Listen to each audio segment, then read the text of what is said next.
Hello everyone, this is a back with another How to Play. Today we're going to how to play Play 9, which is a card game of golf. It is based on the classic, traditional golf card game where you're trying to get the lowest score possible. And I know what you're thinking, wait a minute, didn't you do this already? Yes, I did. But there was a lot of people requesting a redo, saying it wasn't the best. And I concur, and I decided to redo it. So hopefully it will be better this time. It is for ages 8 and up, 2 to 6 players. And it is by a company called Double A Productions. This version is from 2012. I think there's newer versions. It comes with a nice green colored pencil with an actual slot for it too. Kind of cool. Ad card, you can see where you can get this on the App Store and play for free as a single player. And there's also multiplayer versions. And what you also get a nice score sheet. You're going to be playing 9 rounds, just like in golf. You don't want to do 18 for this game, I don't think. Theoretically, I guess you could. And you get the cards. There's 108 cards total. And it plays like a lot of other games. I'm not a big fan of the rules because they open up like this. It's a gigantic, wide thing. Who designs this? It's ridiculous. But we'll put that aside. So, for the cards, you get cards numbered 1 through 12, representing different, golf strokes or putts. Obviously, 12 is the worst one, it's the most points. It's an out of bounds. And you got other stuff here. The 2 is the birdie, the 1 is the eagle, this one's a water hazard, the 10 is the sand dune, or the sand pit. I forget what they call it. Sand trap, that's what it is, duh. And other cards here in between, like 5 and 10, I have just golf balls in different colors. So it's kind of cool. It's a good quality premium stock and finish, I will say. And I'll just show you a little bit how you play. So each player is going to get 8 cards dealt to them face down after you shuffle them up. And you're going to take the top card and flip it face up to create a draw pile. A discard pile, sorry, duh. And now everyone is going to tee off. Everyone is going to flip 2 cards face up to start off. And what you're trying to do is get the lowest score possible. And what you can do in your turn is you can draw from the draw pile and either replace any of these cards or discard it, or you can take from the discard pile. And I'm going to do that because this is a 2. I'm going to discard this 9. Then other players are going to go. It comes back to me. To determine the first player, you just randomly choose who's going to be the first player. Or actually, I believe it says you're going to each draw a card, and whoever has the lowest card starts. I believe that's what it says. So then it comes back to me. I don't want that 9, so I'm going to draw a card. Oh, it's a birdie. I'm going to take that, put it here, and we'll discard that card.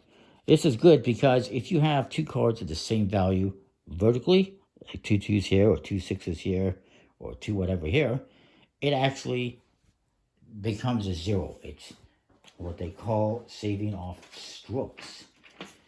Additionally, if I were to get, let's say, 4 6s in here, I would actually not only get 0 for those, but I'd actually get bonus of -10 for my score. If you have 6 cards that are all the same value, you would get -15, and you would get -20 of all 8 mats. So we go around again, comes back to me, I draw a card. Sure, I'll take this 4 and we'll discard the 6. Then we'll draw another card. It's a par. I'll play that here. Oh, that 6 would have been nice, with the other 6, of course. And again, you can always draw from the discard pile and put this here if you want. I don't know why you would do that. But you cannot take from the discard pile and go, nah, don't want it. You have to play whatever you take from the discard pile, so make sure it's a good one. And if you take from here, you can always discard. I don't want that one, so I'm going to discard it. Comes back around to me. I draw another card. It's a sand trap. I don't want it. And again, nope. And then 3 apart. Okay, I'm going to take that and play it here. Because again, this is going to give me 0. That's going to give me 0. And you continue doing this until one person has gone all the cards face up. There's a 7. Once a player has gotten all cards face up, everyone else gets one final turn to try and improve the score. You will flip over any face down cards that other players you might have. They'll flip the cards face up, and you score. And you're going to write down the scores on the score sheet. And you're going to be doing 9 rounds, and whoever has the lowest score at the end wins the game. 9 holes, as they call it. So continue. Draw a card. Ooh, it's an eagle. I'm going to replace the 6, the eagle. Another card. Nope, don't want that. And when you have one card face down, you can draw a card. And if you don't like it, you can discard it. But I would probably keep that one and replace this 5. You can keep going. As long as you have one card face down, you can keep going around and around, taking turns until you line up the slot perfectly and get that card that you really want. I don't want that one. Don't like it. You keep drawing. Wow, a lot of bad cards. Okay, maybe I want this one. And actually, I'm going to put that one here because why not? Why wouldn't I do that? And it comes around to me. Maybe I take this one and put it here. Once all cards are face up, that ends the round, and you're going to score. Again, if they're the same like this, vertically, same value, that's a 0. That's a 0. That's a 0. And I'm going to get 3 and 4, 7. So I get a score of 7 for this round. Not too bad. Not great, but not too bad.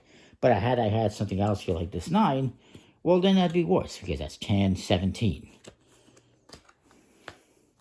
And again, if I was to go through here, pull out some cards. There's one more card I want to show you as well. If I was to have, let's say, this instead, because I have 4 of a kind, that would give me a minus 10 plus 0 and 0. So that works out well. If it was like this, it'd be minus 10 with the 5 is minus 5 for the score. Still very good. That's just another example of having multiple of the same kind in your hand. And the other thing I want to mention is there are some cards in here that are negatives as well. That being these negative 5s. These are minus 5s. These are hole-in-ones. And obviously you'd like to get them. And if I had this hole-in-one here, that's going to be a minus 5 off my score. So 0, 0, 0. And 3 minus 5, it's minus 2. It's not bad. If I had 2 of them, these don't become a 0. They become a minus 10. They add up. Negatively, of course. Instead of being minus 5, it's minus 10. If I had a third one, that'd be minus 15. If I happen to have all 4 of the 5, all 4 of the hole-in-ones, there's 4 hole-in-ones. If I get all 4, I would get minus 5 for each one for a total of minus 20 plus minus 10 bonus. So I would get minus 30. And since these are all zeros, I would have a score of minus 30. And that'd be a very good round of golf. Yeah, that's the game. Hopefully that makes sense. Hopefully that's better than what I did before. I think it is. And of course, you write your scores down. And yeah, check out play9.com. Check out their app. And comment, like, subscribe. Let me know what you think. Thanks for watching.